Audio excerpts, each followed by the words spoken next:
Okay, we have some friends on the right and some friends on the left that are really missing the mark on a story about Mitt Romney and Colin Powell and potentially George W. Bush not supporting Trump in the upcoming election.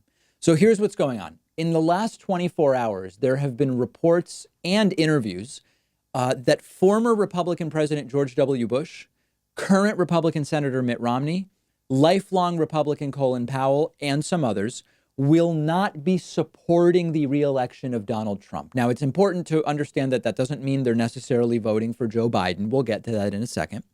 The reactions from the right have been completely predictable. These are loser-triggered Republicans who are either jealous of Trump's success or mad that Trump doesn't listen to them, or they have personal grudges. Don Jr. tweeted, "Who cares?" He actually said, "Who gives a you-know-what?" That I think it's Colin Powell or Mitt Romney isn't going to be supporting Trump. Sort of like, these are losers. We don't care about them. They're not even really Republicans as far as we're concerned. Predictable response from the right. I don't care.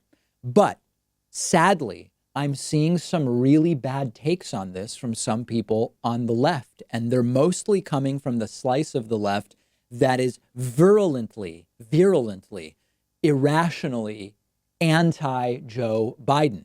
I've started hearing from people on the left stuff like, David, the reason Romney and Colin Powell and maybe Bush aren't supporting Trump is because Biden is so far right that they are just more aligned with Biden's politics. They're Republicans and Biden's basically a Republican. That's why they are doing this, and everybody should be criticized for it. That is absolute idiocy. And it's time for people to pull up their big boy pants and understand what's actually going on here. Come on with me. Let's take a journey. So first and foremost, what actually happened over the last 24, 48 hours? A couple different things. Number one, the New York Times reports that former Republican President George W. Bush is not going to support the reelection of Trump. This doesn't mean that he's going to vote for Joe Biden. And in his defense, a spokesman for Bush is saying the report is wrong. George W. Bush is steering clear of politics, which, quite frankly, is a coy way of saying he's not supporting Trump. He may just not be getting involved whatsoever, but that is where the George W. Bush situation stands as of right now. Not really a denial that George W. Bush doesn't support Trump, but simply just saying he's not getting involved in politics right now.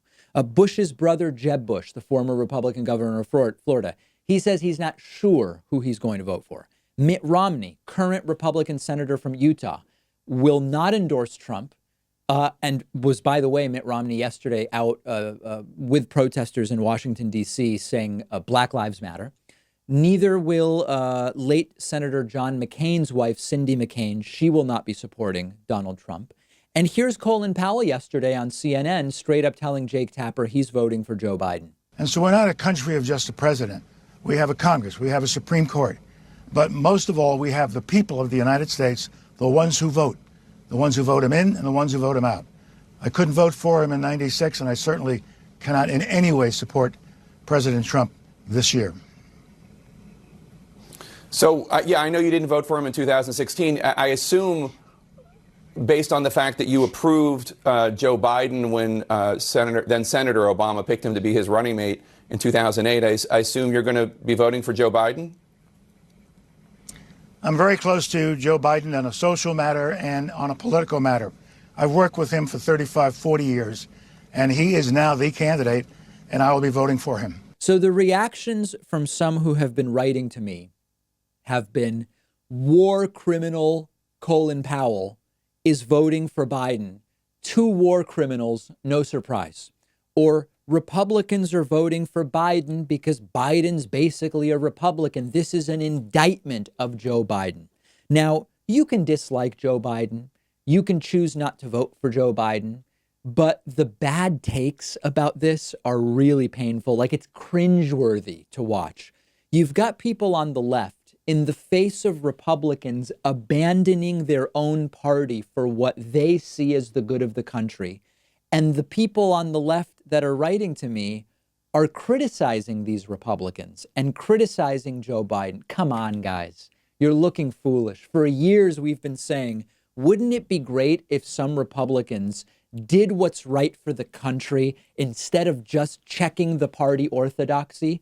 And that's exactly what they are doing here. The better analysis is they are so disgusted by what Donald Trump is doing that lifelong Republicans are saying, I can't stand with my party.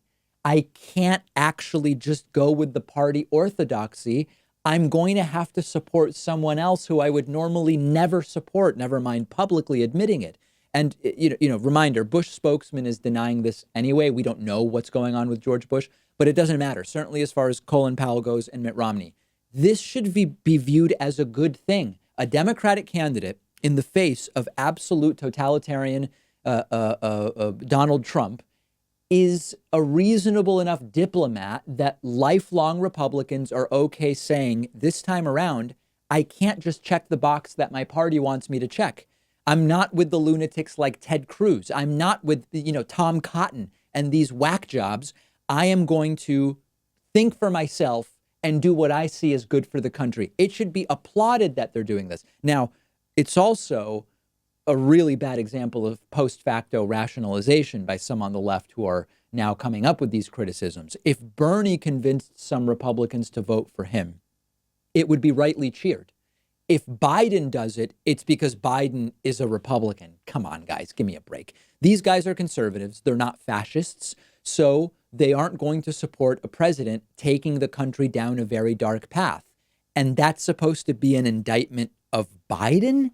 Now, of course, at the same time, it's still true that Biden is no progressive. Biden is a totally standard center-left Democrat. He wants a $15 minimum wage. His health care proposal would give about 30 million people additionally health care. Trump's would take it away from about 24 to 32 million. Biden supports the Green New Deal as a framework. His tax program is better than Trump's, etc. Okay, he's a center-left Republican. Now, meanwhile, Democrats don't need to celebrate these endorsements if they don't want to, right? Let some right-wingers see that Mitt Romney is saying no to Trump, see that Colin Powell is saying no to Trump. Let them evaluate what that means for how they're going to vote. And meanwhile, Joe Biden can just keep running his campaign. We're not whitewashing the records of these Republicans. These Republicans can be horrible people who govern terribly and are just making one correct decision here, right? That's all it has to be. And quite frankly, the second that a Democrat is elected to president, these guys likely won't be our allies anymore. We simply agree that Trump is such a systemic danger that must be removed that they can't vote for him just because there's an R next to his name. And that should be applauded. That should be applauded. Meanwhile, we'll go right back to arguing about taxes and foreign policy and the entire thing as soon as Donald Trump is removed and a Democratic president takes over. We are fighting a proto-fascist here. Don't miss the forest for the trees. I'm ready for your disagreements. I'm on Twitter at @Pakman. I look forward to hearing from you. Remember to sign up for free to get the daily David Pakman Show audio podcast on iTunes, Stitcher, Spotify, Pandora, Google Play Podcasts, whatever your favorite podcasting software is. Get the daily audio podcast if you prefer that to YouTube clips, as an example. Let me know your thoughts about these Republican abandonments of Trump on Twitter, where you can find me at @Pakman. One of our sponsors today is Helix Sleep, and it's a sponsor I'm thrilled about because I sleep on a Helix mattress at home, and it's just the perfect mattress. One of the best things about Helix is you don't have to guess which mattress do I need, which one will be good for me. You take their famous sleep quiz on their website, you tell them your body type, your sleeping position, your back pain issues you might have, and they will pair you with a mattress that will be perfect for you. I took the sleep quiz. The mattress they suggested was exactly what I needed. I often get too hot at night. The mattress keeps me cool. It's not too soft. It's not too firm. The texture is right. And I've just been getting way better sleep. You only buy a mattress every decade or so. Don't get stuck with something that's not perfect for you. And all Helix mattresses come with a 10-year warranty, and they'll even come to your house and pick it up within 100 days if you don't love it. But I think you will. All of my viewers will get up to $200 off your order, and you'll get 2 super premium pillows for free when you go to the link right underneath this video.